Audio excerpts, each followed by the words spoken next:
All right, everybody, Bryce here, coming at you with another real quick crypto market update. Look, we got some volatility back in the market, of course, on some more Iran war headlines, okay? We heard some rumblings about potentially another deal coming up, and that's really what's driving prices. When they announced that there was going to be a big deal, who knows, right? That was going to be signed potentially as early as this weekend. The stock market rallied, oil fell by like 3 or 4%. And that just happened all in one day. Okay, so we'll see what actually comes of this. Who knows? But that's been the main driver of price action. There's just no other way to deny it. Crypto's been pretty tightly correlated with stocks on the intraday moves. And so when you get these big announcements that really have large global ramifications, that's really what's been driving prices. The other thing that's really been driving prices is the new Fed chair, Kevin Warsh, who, by the way, has disclosed that he has millions and millions of dollars worth of exposure to different crypto assets and companies. So that's a really, really good sign. I'm pretty sure that as he came into the Fed chair, he had to divest that. But you can't divest a worldview. You can't divest your bullishness on the asset class. However, he's coming in to an absolute mess. Okay, he came in, this past month. His first meeting is next week, the 16th and the 17th. So there's really a big chance that, he kind of gets this Federal Reserve on hold still in consideration with the Fed rates. Okay, so I don't think he's going to come in and start cutting rates as quickly as he ideally would like to. Of course, his boss, Trump, really wants him to cut rates. I think he's going to be doing things a little bit more tactfully inside the Fed. But again, a lot of volatility coming up next week for trading opportunities as we sort of start to see what is he going to be doing. And is he going to be positioning and talking a little bit different about the opportunities that the Fed has at hand? Is he going to be running off the balance sheet even more? What is the tone and tenor of all of his speeches? How are those constructed? So the market is going to be over-analyzing everything the Fed does over the course of the next few months because it's the first sort of succession of meetings of the new chair. So that's going to be a really big one. But again, Polymarket has odds at 96 to 98% chance that they're going to hold. No rate cuts coming up this month, and still probably not this year.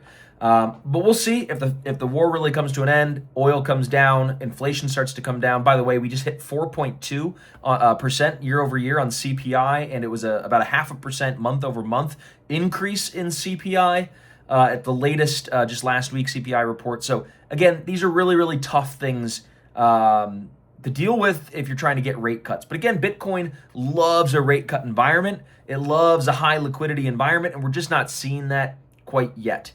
But we are seeing a lot of optimism with, other things, right? The SpaceX IPO just happened. And a lot of people were waiting for this SpaceX IPO to happen to see if it would crash the market. And guess what? It didn't. It started trading today. It's like almost a $2 trillion valuation company, okay?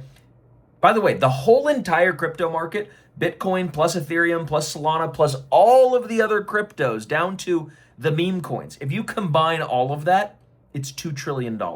So you have one company worth $2 trillion, and you have one entire asset class worth $2 trillion. So I am personally not buying the SpaceX IPO. I'm buying crypto instead. I still think that, again, this asset class is so small, so still new and developing, and it has that regulatory backing that's slowly coming into place, okay? And we'll talk about the Clarity Act here in just a moment. But look, again, a lot of people on CNBC and Bloomberg everywhere was talking about this SpaceX IPO was going to come in. It was going to crash the markets because how is the world going to find space for another $2 trillion company? I think they raised $75 billion. It was the largest IPO in human history.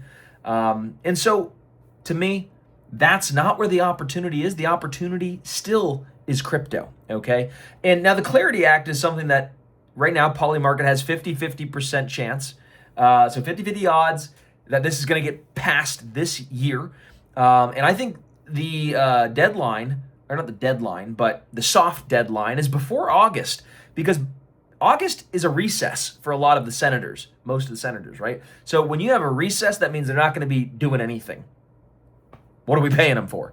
No, just kidding. But kind of not kidding. So August is a recess. They're going to come back in September. It's going to be full swing for the midterms, and they're not going to be paying attention to crypto probably. So we have to hit this Clarity Act, get it done, signed, sealed, delivered before August, or else we might be having to wait until Q1 of next year. I hate to say it. So I'm really hoping that we don't have to wait that long, but things still in the crypto market are holding up. I think Bitcoin's trying to put in at least a short-term bottom here. It's tried to take a couple stabs below 60K, tickled it just a couple times, and every time it kind of got below 60K, it bounced right back up. So it seems like in the near term, 60K is a little bit of a bottom.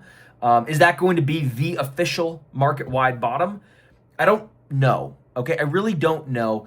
All it could take is one horrible news event in crypto, some horrible news event worldwide, and that support zone could falter. So I'm, again, thinking that 60K is a short-term bottom. I'm not saying it's the long-term bottom. The bear market still might have a little room to go to the downside. In fact, Galaxy just released a very large institutional report I'm going to be diving into today in much more detail. But they were saying that they don't think the bottom is in. They think that we could see between 40 and 48K, I think was what they were saying, was where they think they could see an official bottom. So it's not much further from where we're at. I would welcome the opportunity to buy Bitcoin at 40 to 48K again. And there's a lot of reasoning behind that. But it's kind of interesting to see that, also the Bitcoin ETF flows, which have had their worst streak. It was from May 15th, I believe it was, to June 3rd. There was like 13 trading days